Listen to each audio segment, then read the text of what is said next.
What's up, YouTube? This is Gamemaster Carter coming to you live through the inner tubes. Today we're going to be looking at one of my favorite games of all time, Red Alert 3. And this is actually a replay of me versus the computer on hard setting against the Empire of the Rising Sun commander Kenji. So this is my base. First thing I always do is I build a crusher crane. That lets me double my build queue and essentially just do everything twice as fast. And I play this game occasionally with Cody, and I'm always the Soviets, he's always the Empire. Pretty much every once in a while we'll mix it up, but those are our favorite factions. And so I have my crusher crane finished. Up here you can see I'm starting on one refinery, and while I'm building that refinery I'm also building a barracks. At the beginning of matches, a lot of times players will build dogs or bears to go explore the map and, camp the oil derricks, observation posts, that kind of thing. But when you're playing as the Soviets, the conscripts are actually way cheaper than the bears. The bears, I think, are $225, and the conscripts are only $100. So if you'll watch here, I'm just building, I believe here I built 10 conscripts, so it only cost me $1,000, and I'm able to send them out like little ants to go occupy and just garrison in all the empty buildings around the map. And if you look in the mini map there at the top right, you can see them just fanning out all over the region.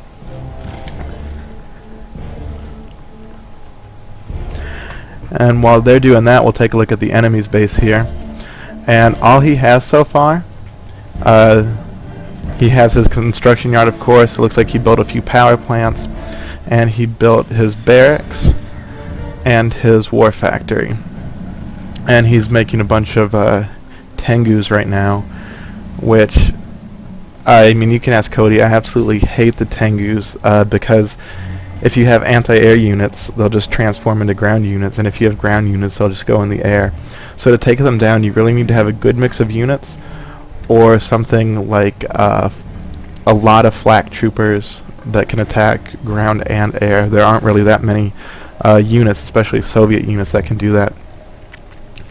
But by this time, I already have all these buildings here on the northwest corner of the map occupied, and that's going to give me really good map control and situational awareness. We'll switch over to my view real quick, and you can see all of this map that I have revealed. So anything he tries to do, I can pretty much, take a look and see what he's trying to do.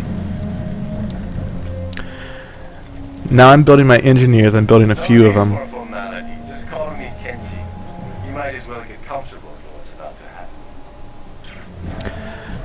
And of course, right away with the engineers, you want to take over all those good free buildings like the oil derricks and the hospitals, those kind of things. So after I have my economy set up and I have my buildings occupied and my engineers going out, I'll start over here on the war factory.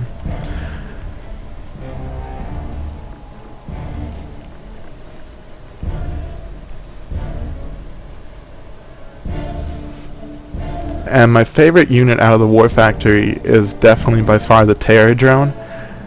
Terror drones might be my favorite Soviet unit because you just can't stop them. They're so cheap. I think they're only about $600, and you can build a little army of them, say 5 or 6 of them, and when the enemy tries to come into your base with a bunch of tanks, just hop inside, and there's really not much they can do to get rid of you other than retreat to their base and go to their war factory or crane to get repaired.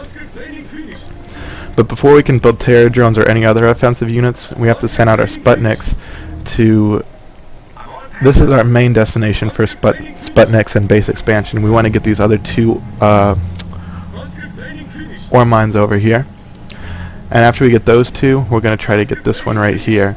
And all of this is somewhat protected by those conscripts that we have garrisoned. The conscripts aren't really going to do much, but they might deter the enemy by making them think that we have a bigger force there than what we actually do, and plus I'll know when they're coming right away, so if I need to I can send over a more legitimate army.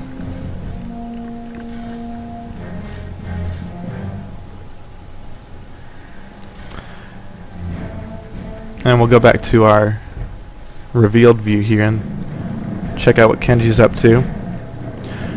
And it's kind of surprising because at this point in the game, obviously I don't know what exactly his base is up to, but he hasn't really done much. He has, a couple engineers. He has a couple tank busters. I think I saw a few walking around. And then he has his Tengus and a Chopper VX, 2 of them. So from my view, I actually saw this going on, and I got a little startled because he had all these air units attacking me, so I thought he was way more advanced than what he actually was. And so I kind of freak out a little bit. I start building stuff at my war factory to deal with it. You'll see I'm building a bunch of bullfrogs for their anti-aircraft abilities, and then I'm going to build some regular tanks for the armor. But it turns out that even though I started building all those units, he didn't really come north to attack me as quickly as I thought he was going to. He came over here and started expanding for these 2 ore mines, sort of like I did in the northwest. But the thing is, though, I don't know why, but he only built 1 mine there. He only built 1 refinery.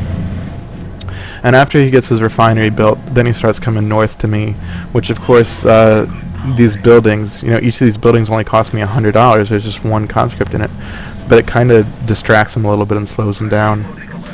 And by the time they get up here to actually attack my oil well, I have this little army here that can take care of them pretty easily. Now what's interesting is they get scared because the bullfrogs are there, so they switch into ground mode, but then the tanks just absolutely destroy them, and they stay in ground mode even after the bullfrogs are gone. So that was kind of a mistake on his part. If he had switched to air mode after the bullfrogs were gone, he could have definitely killed those tanks, and it would have been a while before I could respond to that. And then all that's left, he just has a few Imperial warriors here, general infantry, and then of course his tank busters. So I sent out my terror drones, and they're good against infantry as well. As you can see there, they just kind of pounce on them and tear apart the personnel, and then the tanks come in to help clean up the rest of that.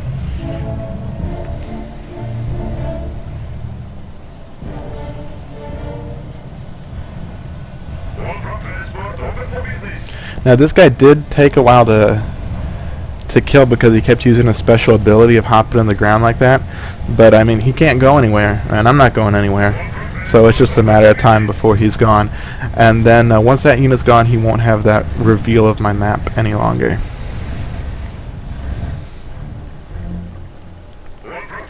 And coming down here, I saw him start to build the 1 refinery, and I never really gave it a second thought because I just assumed he was going to build an entire little base there with 2 refineries, maybe some turrets, maybe put a barracks there or something. But he never did. And at this point, not only do I have map control, but I also have economic control, because he only has his 2 refineries that he starts with, and then he has the 1 refinery over here. So he has a total of 3 refineries, and that's his entire economy. Meanwhile, I have the 2 refineries that are right at my base. I have the 2 over here, and I have control of not 1, but both oil derricks.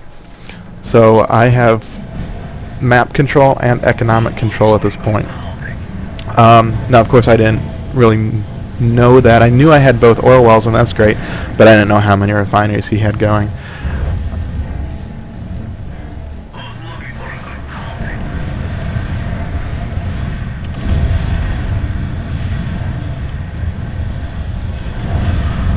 And he keeps sending these small forces to my base, which definitely distract me. They're big enough that they could cause problems. But fortunately, by this point, I have a good enough little army that I can take care of them. I have some Reapers, and then the basic tanks, the hammer tanks there, and of course the bullfrogs for anti-air. And after I take out that little squad, I decided to go south a little bit, but that guy was too far away from me. I couldn't catch up to him, so whatever, we'll just let that go.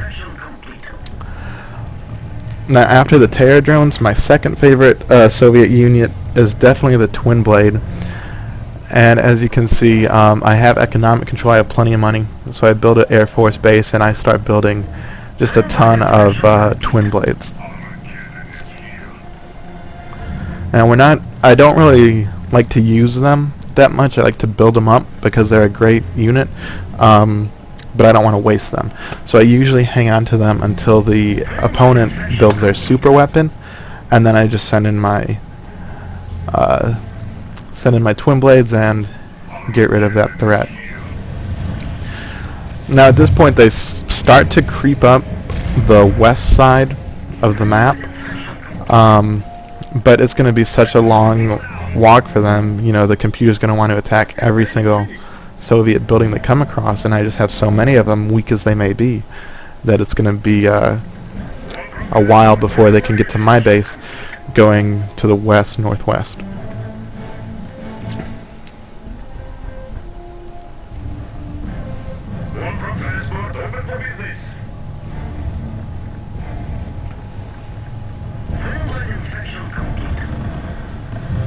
I'm going to hit fast forward real quick to get rid of this pop-up. And we'll switch back to the global view. We'll check out his base. And like I said, he starts to head up toward the west there. His actual base, hasn't really come along that much. Now what he did do that was a good thing, was he placed his buildings in such a manner that they make a wall toward the east side of the base, and I can't really get any armor around that too easily. And it kind of creates a choke point. We'll see that a little bit later on in the battle.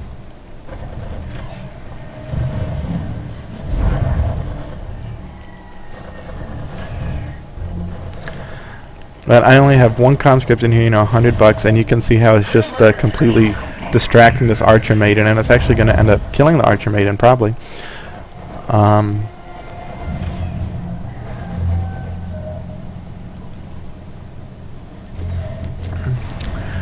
And after building so many armored units without a threat coming my way, because they're all going to the west, I decided to come down here and attack this base, which was actually way easier than what I thought it would be.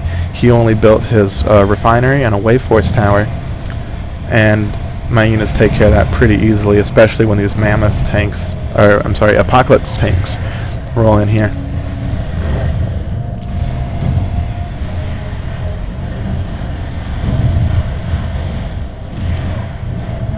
So his entire southeastern base is completely gone. What I never knew about in the entire match was that he did have this garage under control, and had I known that, I definitely would have sent some units over there, or even my Twin Blades, and taken that out. But it didn't pose to be too much of a problem. And since he's heading northwest, I thought that was going to be his main attack coming to my base. So rather than try to head it off and fight and lose all my units, I decided to come to the southwest and start attacking his base, which actually worked out well, because that I posed enough of a threat that he made all of his units retreat to come and defend the base. And here you can see where those buildings created that choke point. Now fortunately I have 3 Mammoth tanks, Apocalypse tanks, and they just keep knocking down his war factory here, and once that's out of the way, we'll drive in and try to take out that con yard.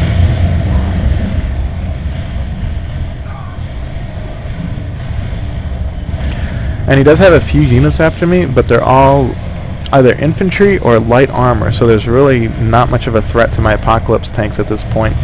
The Apocalypse tanks, I believe, heal themselves on their own, but I also have a garage that helps heal them even quicker. And you can see that against a force of Apocalypse tanks and hammer tanks, the MCV, it just doesn't last long at all.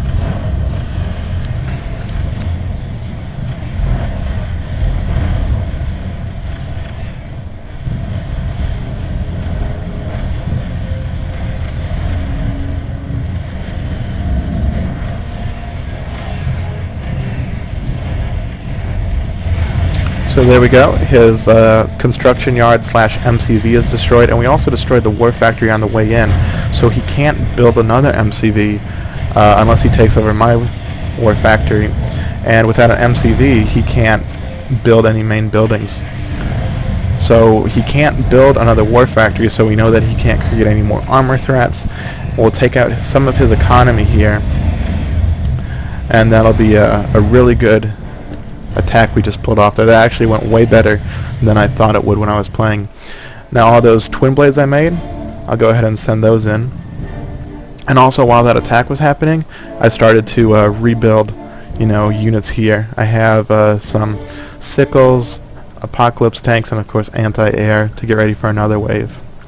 Now he's sending what units he has left, some archer maidens and some tsunami tanks. He's sending those up to the northwest for whatever they're going to do.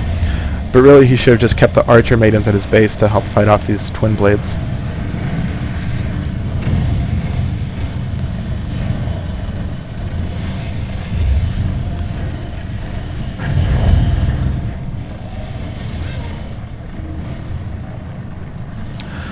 So at this point I tried to hide my twin blades in the corner, but there actually wasn't enough space there. The archer maidens were going to be able to get me.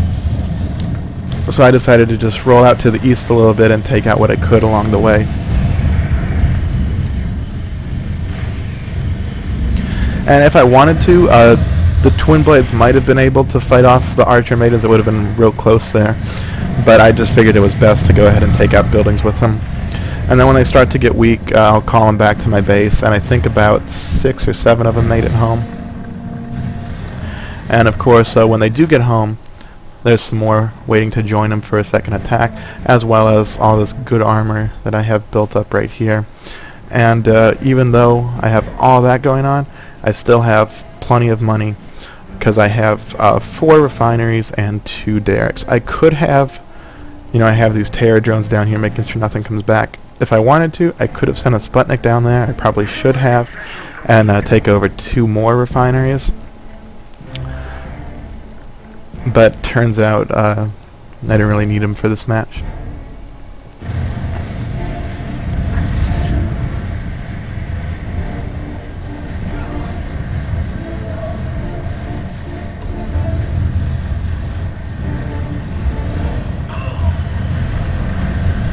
And like I said, I don't like to use the twin blades that much, but whenever I need to bring them out, I definitely will. Especially if a more valuable unit is in danger, like an apocalypse tank, like of course we'll call out the helicopters on them. And another good thing about the twin blades is that they definitely tear apart enemy commandos. The Empire's commando, I forget her name, Cody plays as them, I've never really played with them. But she has just a terrible attack where if you have a vehicle, even if it's an anti-infantry vehicle, she'll kind of lift it up into the air and then it can't attack, and then next thing you know it blows up.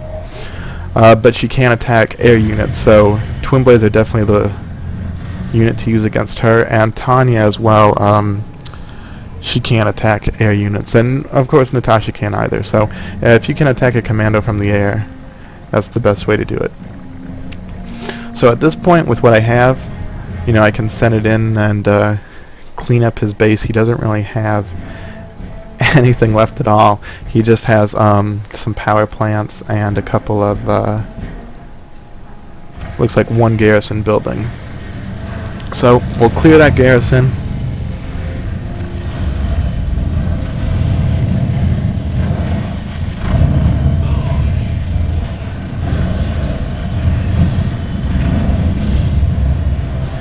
Take out those power plants. And of course, right here on the mini-map, the apocalypse tanks are on their way, but by the time they get there, the twin blades already have it all taken care of. And that is how you beat Kenji on hard, playing as the Soviets. So I hope you enjoyed. We'll have a look at our post-game here. Units, I built way more units than he did, simply because I had way more money than he did. As far as structures, I had a few more structures than him, but you can see at certain points in the game that was equal. Resources, of course, that made all the difference in the world. And actually, because I had so much money, I was able to keep so much pressure on him by constantly sending units that he was never able to build his super weapon, his psionic decimator. So that's good that we didn't even have to bring that into play. And here's the summary. It took about 18 minutes to beat him. And what's real interesting is the kill-death ratio. His units did a better job than mine. You know, it's right there in the numbers. But it just didn't matter because I had so many more than he did that my units didn't have to do a good job. There were just so many. And right here, you can see I had over twice as much money as he did. So it really puts him in a hard spot there. But I hope you guys enjoyed. Again, this is Gamemaster Carter, and if you liked it, hit subscribe, and go ahead and let me know in the comments what your favorite Red Alert faction is, what your favorite units are. And you guys have a great day. See you later.